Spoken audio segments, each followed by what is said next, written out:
The following video presentation provides information regarding a major component of the Attendance for Credit program.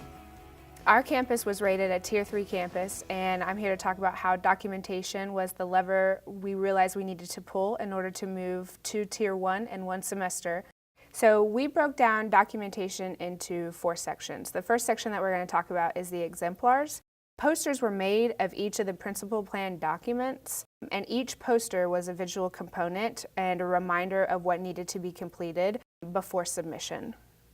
So here is an exemplar of what we had in a poster in each of the 2 offices that we house attendants. And believe it or not, the circled areas were consistently missed, which is why we were Tier 3, our breaking point when it came down to the official audits. Having this as a poster in each of the offices served as a reminder that each component is just as important as the next when documenting the work that the student is restoring. The second part of documentation is the staff. So at our campus specifically, we have 2 offices. We have an upper and lower division, and we have 2 registrars, 1 for each office. We also have 2 clerks, and each of those registrars and clerks are assigned a different grade level according to the upper or lower office that they are in.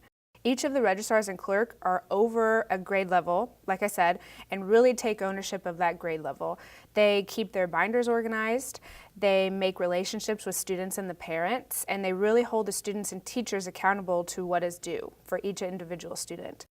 When the student comes to turn in work for their plan, it is expected the attendance staff checks their documentation for completion before sending it back to the student. The system for completion was that after it has been vetted by the student and the attendance staff, it is given with 0 to minimal errors to the assistant principal for approval.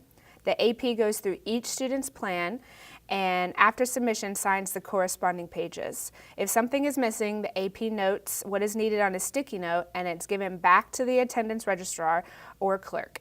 At the time of the credit release, if the student has already been denied, the attendance staff is expected to print a credit release cover letter where it is signed by the principal if the entire plan is completed.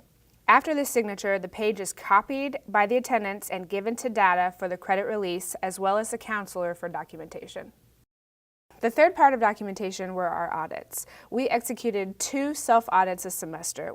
We closed 1 office at a time for half of the day. The attendance staff brought all of their binders for review. Exemplar posters were brought in and gone over together. Binders were organized and flagged for completion, and schedules were pulled for students who needed to be seen for more information. This was really a great opportunity for us to work together as a team and really go over each of the binders in detail. I personally brought breakfast, extra supplies, and copies of all of those forms.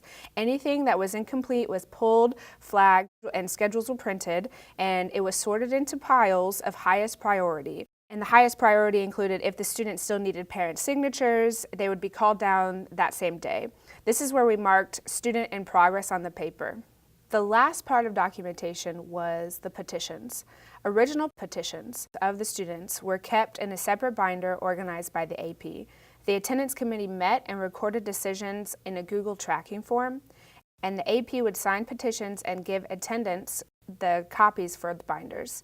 Copies were sent to students for rationale of the committee's decision, as well as the counselors for documentation. It was easiest to track the students' petitions in the Google form and then have someone own the signing of the petitions as we were talking about the individual cases. All petitions were given back to the AP, and the AP had a document that was sent to the student so they knew the rationale of the committee's decision. Attendants, data, counselors, and students were given copies of all of these papers. For more information, contact us in district-wide student initiatives.